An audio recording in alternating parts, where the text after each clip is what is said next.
സുജയ പാർവതി, ഇന്ന് നടത്തിയ തെരച്ചിലിൽ 20 മൃതദേഹങ്ങളാണ് ചാലിയാറിൻ്റെ തീരത്തു നിന്ന് രക്ഷാപ്രവർത്തകർ കണ്ടെത്തിയിരിക്കുന്നത്. അതിനു പുറമെ 59 മൃതദേഹ ഭാഗങ്ങൾ, അതായത് ശരീരത്തിൻ്റെ വിവിധ ഭാഗങ്ങളും രക്ഷാപ്രവർത്തകർ കണ്ടെത്തിയിട്ടുണ്ട്. ഇന്നലെയും ഇന്നുമായി നടത്തിയ രക്ഷാപ്രവർത്തനത്തിൽ, അതായത് വയനാട്ടിൽ നിന്ന് ഈ ചാലിയാർ വഴി 12 കിലോമീറ്ററിലധികം ഒഴുകി വന്ന മൃതദേഹങ്ങളുടെ കണക്കെന്ന് പറയുന്ന 52 മൃതദേഹങ്ങളാണ് ഈ 2 ദിവസം കൊണ്ട് കിട്ടിയിരിക്കുന്നത്. അതുപോലെ തന്നെ 75 ശരീരഭാഗങ്ങളും ഈ 2 ദിവസം കൊണ്ട് രക്ഷാപ്രവർത്തകർ കണ്ടെത്തിയിരിക്കുന്നു. ഇന്ന് ഈ വനമേഖലയിലൊക്കെ തന്നെ തെരച്ചിൽ നടത്തിയ രക്ഷാപ്രവർത്തകർ നമ്മളോട് പറഞ്ഞിരിക്കുന്നത് ഇനിയും മൃതദേഹ അവശിഷ്ടങ്ങൾ അവിടെ പല സ്ഥലത്തുണ്ടെന്ന് പറയുന്നു. ഈ ദൃശ്യങ്ങൾ കാണുന്ന ആംബുലൻസുകൾ ഇവിടെ 24 മണിക്കൂറും ഈ നിലമ്പൂർ ജില്ലാ ആശുപത്രിക്ക് സമീപം നിൽക്കുകയാണ്. ഏത് അടിയന്തര ഘട്ടം വന്നാലും ഏത് ദിശയിലേക്ക് ഓടാൻ വേണ്ടിയും തയ്യാറായി നിൽക്കുന്ന ആംബുലൻസുകളാണ് ഈ ദൃശ്യങ്ങൾ കാണുന്നത്. ഒരു 30ഓളം മൃതദേഹങ്ങൾ 30 ആംബുലൻസിൽ വയനാട്ടിൽ എത്തിച്ചിരുന്നു. വയനാട്ടിൽ പോയി മടങ്ങി വന്ന ആംബുലൻസുകളാണ് ഇവിടെ കിടക്കുന്നത്. ഏത് അടിയന്തര ഘട്ടത്തിലും ഓടാൻ തയ്യാറായി ഇവർ സന്നദ്ധ പ്രവർത്തകരെ വന്ന് നിൽക്കുന്നവരാണ്.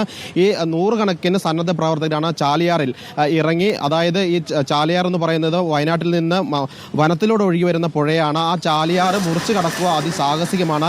ചില രക്ഷാപ്രവർത്തകർ ഇന്ന് ഈ ഒഴുക്കിനെതിരെ നീന്തുന്ന സമയത്ത് ഒഴുക്കിൽ പെടുകയും ചെയ്തിരുന്നു. പക്ഷേ ഈ നാട്ടുകാരാണ്, പുഴയെ അറിയുന്ന ആളുകളാണ്. അതുകൊണ്ട് തന്നെ അവർ നീന്തി അക്കരെ കടന്ന് 12 കിലോമീറ്ററോളം വനത്തിലൂടെ സഞ്ചരിച്ചാണ് ഈ വനത്തിൻ്റെ ചാലിയാറിൻ്റെ തീരത്ത് വന്നടിഞ്ഞു കിടക്കുന്ന മൃതദേഹങ്ങൾ കണ്ടെടുത്ത് അതിസാഹസികമായി നിലമ്പൂർ ജില്ലാ ആശുപത്രിയിലേക്ക് എത്തിച്ചിരിക്കുന്നത്.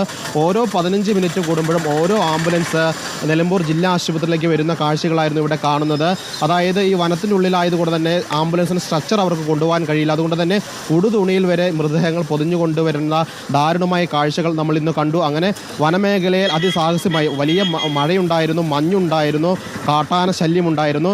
വനംവകുപ്പ് ഉദ്യോഗസ്ഥർ നിർദ്ദേശം നൽകുന്നുണ്ട് 2 മണിക്ക് ശേഷം വനത്തിൽ കയറരുത്. അതിന് മുന്നോടിയായിട്ട് തന്നെ വനത്തിൽ കയറി 4 മണിക്കുള്ളിൽ തിരിച്ചു വരണമെന്ന് നിർദ്ദേശം നൽകിയിരുന്നു.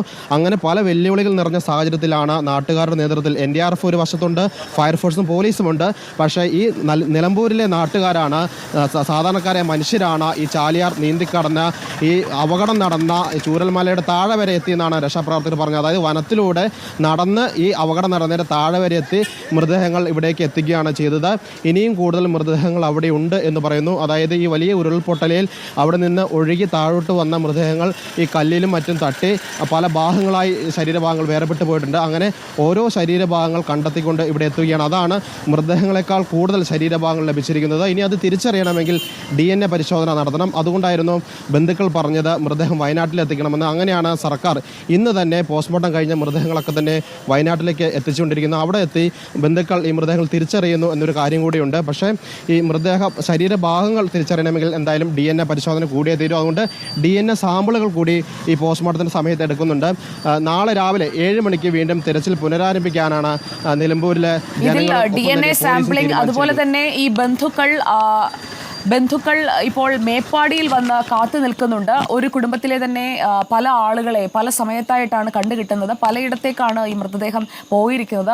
അപ്പോൾ മേപ്പാടിയിൽ ഇനിയും കണ്ടുകിട്ടാത്ത അല്ലെങ്കിൽ കാണാനില്ല എന്ന് പറഞ്ഞുകൊണ്ട് വന്നുകൊണ്ടിരിക്കുന്ന നിരവധി ആളുകളുണ്ട്. അതിൽ പെട്ട ആരുടെയെങ്കിലും മൃതദേഹം അവിടെയുണ്ടോ എന്നതടക്കം നോക്കുന്നതിനായി അവിടെ ഈ കിട്ടിയ മൃതദേഹങ്ങളുടെ പ്രായപരിധിയോ അങ്ങനെ എന്തെങ്കിലും വെച്ചുള്ള വിവരങ്ങൾ മേപ്പാടിയിലേക്ക് കൈമാറിയിട്ടുണ്ടോ സിനോജ്?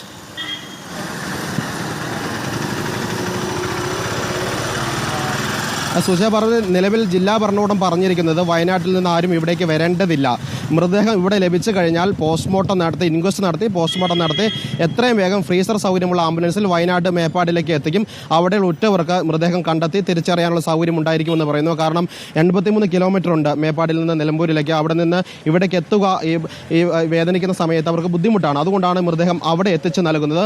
മറ്റൊരു കാര്യം, ഈ ചാലിയാർ വഴി മൃതദേഹം ഒഴുകി വന്നതുകൊണ്ട് തന്നെ ഉറ്റവർക്ക് പോലും മനസ്സിലാക്കാൻ പ്രയാസമാണ്. ഇന്നലെ നമ്മൾ നേരിട്ട് കണ്ടതാണ്. മൊബൈൽ ഫോണിൽ ഫോട്ടോ വെച്ച് ഈ മൃതദേഹത്തിൻ്റെ ഫോട്ടോ വെച്ച് അവരെ നോക്കുന്നു.